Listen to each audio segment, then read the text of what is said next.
It is salmon spawning season. I'm here in Port Hope, standing on the bridge, watching the salmon going upstream against the tide.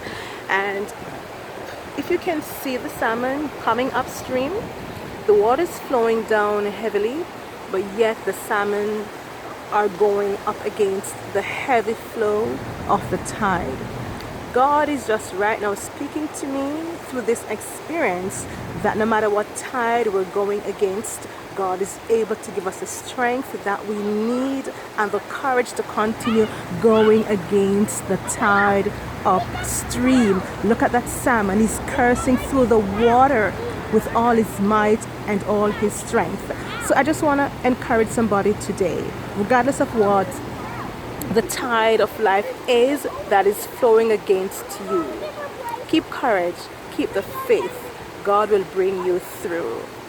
Sometimes the tide gets so heavy and we feel like we're drowning, but I just saw a salmon a while ago and the water was washing it back down, and yet instead of continuing straight, it just went to the side and found another way of coming up against the tide.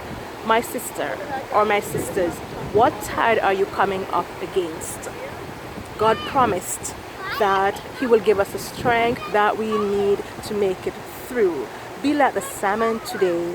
Come up against the tide. Don't ever give up. Take a break if you must. Gather your strength. Muster all the courage that you need in Jesus' name and come against the tide.